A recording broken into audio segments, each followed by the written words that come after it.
നമസ്കാരം. നമ്മുടെ കൂടെയുള്ള ചിലരെയൊക്കെ നോക്കി നമ്മൾ പറയാറുണ്ട്, ഇവരങ്ങ് വല്ലാതെ മാറിപ്പോയി, ഇവരുടെ സ്വഭാവം വല്ലാതെ മാറിപ്പോയി എന്ന്. എന്നാൽ ഈ വല്ലാതെ മാറിപ്പോയത് സ്വഭാവമാണെങ്കിൽ എന്താണ് ഇവർ വല്ലാതെ മാറിപ്പോവാനുള്ള കാരണങ്ങളെന്ന് ഒരിക്കലെങ്കിലും നമ്മൾ അവരോട് ചോദിച്ചിട്ടുണ്ടോ? ചിലർ ശ്രദ്ധിച്ചിട്ടുണ്ടോ? നമ്മുടെ കൂടെയുള്ളവർ മൗനമായിരിക്കും. എത്ര വലിയ സത്യം കണ്ടാലും നമുക്ക് വേണ്ടി ഒന്നും സംസാരിക്കാതെ, അവർക്ക് വേണ്ടി പോലും ഒന്നും സംസാരിക്കാതെ, മൗനമായിട്ട് ഒന്നും പ്രതികരിക്കാതെ ഇങ്ങനെ മിണ്ടാതെ ഇരിക്കും. അവരെ കൂടെ കൊണ്ടു നടക്കാൻ നമുക്ക് അത്ര ഇഷ്ടമൊന്നുമില്ല. രണ്ടാമത് വേറൊരു കൂട്ടരുണ്ട്, ചെറിയ പ്രശ്നങ്ങൾക്ക് പോലും പൊട്ടിത്തെറിക്കുകയും പൊട്ടിക്കരയൊക്കെ ചെയ്യുന്നവർ. ഇവരെന്തിനാണ് ഈ ചെറിയ കാര്യങ്ങൾക്ക് പോലും ഇങ്ങനെ പൊട്ടിത്തെറിക്കുന്നത് എന്ന് നമ്മളും അവരെ നോക്കി അറിഞ്ഞും അറിയാതെയും ചോദിക്കാറുണ്ട്. എന്തായിരിക്കും ഇവരൊക്കെ ഇങ്ങനെയൊക്കെ ആയി മാറാനുള്ള കാരണങ്ങൾ?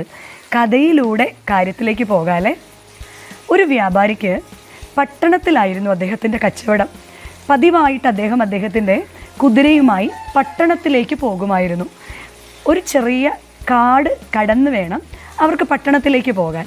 ഒരിക്കൽ ഇദ്ദേഹം തൻ്റെ കുതിരയുമായി കാട്ടിലൂടെ പട്ടണത്തിലേക്ക് സഞ്ചരിക്കുമ്പോൾ കാടിൻ്റെ പാതയോരത്ത് ഒരു മരക്കുറ്റിയിലിരുന്ന് ഒരു പാമ്പ് ഇങ്ങനെ തലയനക്കുന്നത് കുതിരയുടെ ദൃഷ്ടിയിൽപ്പെട്ടു.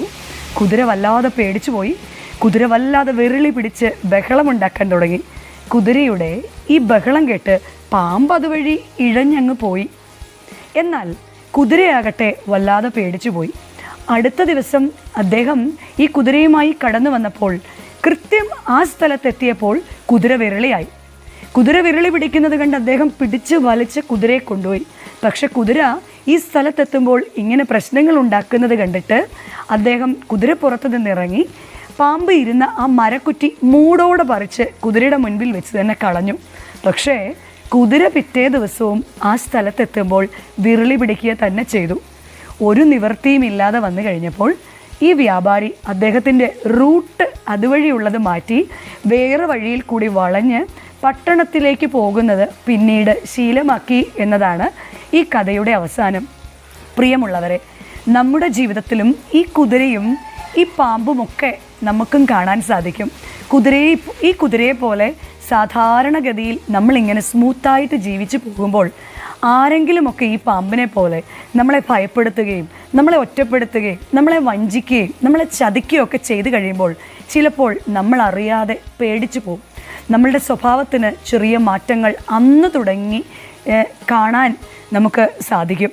ഈ മൗനമായിട്ടിരിക്കുന്നവരെക്കുറിച്ച് നമ്മൾ ആദ്യം പറഞ്ഞല്ലോ. എന്തുകൊണ്ടാണ് പല മിടുക്കന്മാരും മൗനമായിട്ടിരിക്കുന്നത് അധർമ്മങ്ങൾ കാണുമ്പോഴും? കാരണം പണ്ട് പലർക്കും വേണ്ടി വാദിക്കുകയും പലർക്കും വേണ്ടി സംസാരിക്കുകയും ഒക്കെ ചെയ്യും തോറും തെറ്റു ചെയ്യുന്നവരെക്കാൾ തെറ്റ് ചൂണ്ടിക്കാണിക്കുന്നവർ ഒറ്റപ്പെടുന്ന ഈ ലോകത്തിൽ തങ്ങൾക്കൊരാവശ്യം വരുമ്പോൾ ആരും സംസാരിക്കാതെ വീണ്ടും തങ്ങളെ ഒറ്റപ്പെടുത്തുമ്പോൾ മൗനമാണ് ഏറ്റവും നല്ല ആയുധമെന്നോർത്ത് സ്വയം ഒതുങ്ങി മൗനമായി ഇരിക്കുന്നവർ നമ്മുടെ ചുറ്റിലും ഒരുപാട് മിടുക്കന്മാരുണ്ട്.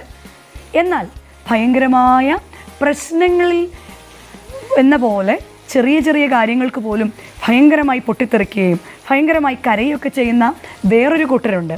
എന്തുകൊണ്ടായിരിക്കാം അവർ അങ്ങനെ പെരുമാറുന്നതെന്ന് നാം ചിന്തിച്ചിട്ടുണ്ടോ? ഈ കള്ളിമുൾ ചെടി ഉണ്ടല്ലോ, കാക്ടസ്, അതിൻ്റെ സംരക്ഷണത്തിന് വേണ്ടി മുള്ളുകൾ കൊണ്ട് തങ്ങളെ തന്നെ മാറ്റി നിർത്തുന്നത് പോലെ കാലങ്ങളായിട്ട് പലരും ഒറ്റയായിട്ടും കൂട്ടമായിട്ടും ചെറുതും വലുതുമായ കാര്യത്തിന് വല്ലാതെ ഉപദ്രവിക്കുകയും വല്ലാതെ വേദനിപ്പിക്കുകയും വല്ലാതെ കുറ്റപ്പെടുത്തുകയും ഒറ്റപ്പെടുത്തുകയും കുടുംബത്തിലും സമൂഹത്തിലും ജോലിസ്ഥലത്തും എല്ലാം ഇങ്ങനെയൊക്കെ ചെയ്യുമ്പോഴാണ് സ്വയം രക്ഷയ്ക്ക് വേണ്ടി പൊട്ടിത്തെറിച്ച് പൊട്ടിക്കരഞ്ഞ് അവരുടെ സാന്നിധ്യം അല്ലെങ്കിൽ അവരുടെ സംരക്ഷണം സ്വയം ഏറ്റെടുക്കുന്നത്. ഇങ്ങനെ സ്വഭാവ മാറ്റങ്ങൾ നമ്മളിലുണ്ടാവും. പാമ്പ് അതുവഴി പോയതുപോലെ പ്രശ്നങ്ങൾ പോകും. പക്ഷെ പ്രശ്നങ്ങൾ ഉണ്ടാക്കുന്ന മുറിവുകൾക്ക് വല്ലാതെ ആഴമുണ്ടാകും. പ്രിയമുള്ളവരെ, നമുക്ക് ചെയ്യാൻ സാധിക്കുന്നത് എന്താണ്? 2 കാര്യങ്ങളാണ് നമുക്ക് ചെയ്യാൻ സാധിക്കുന്നത്. ഒന്ന്, ബോധപൂർവമോ അല്ലാതെയോ മറ്റുള്ളവരെ വേദനിപ്പിക്കുകയും മുറിപ്പെടുത്തുന്ന വാക്കുകൾ പറയാതിരിക്കുകയും മറ്റുള്ളവരെക്കുറിച്ച് കാണാത്ത കാര്യങ്ങൾ പറയാതിരിക്കുകയും ഒക്കെ ചെയ്ത് മറ്റുള്ളവരെ ഉപദ്രവിക്കാതെയും മറ്റുള്ളവരെ ഒറ്റപ്പെടുത്താതെയും ഇരിക്കാം. രണ്ടാമതായി, അവരിങ്ങനെയാണ് എന്ന് മുദ്ര കുത്തി മാറ്റി നിർത്താതെ, കഴിവില്ലാത്തവരാണ് അല്ലെങ്കിൽ ദേഷ്യക്കാരാണ് എന്ന് പറഞ്ഞ് മാറ്റി നിർത്താതെ അവരെ ഒന്ന് ചേർത്ത് പിടിക്കാമെങ്കിൽ അവരുമായി നമുക്ക് പഴയതുപോലെയുള്ള നല്ല സ്നേഹബന്ധങ്ങൾ ഉണ്ടാകും.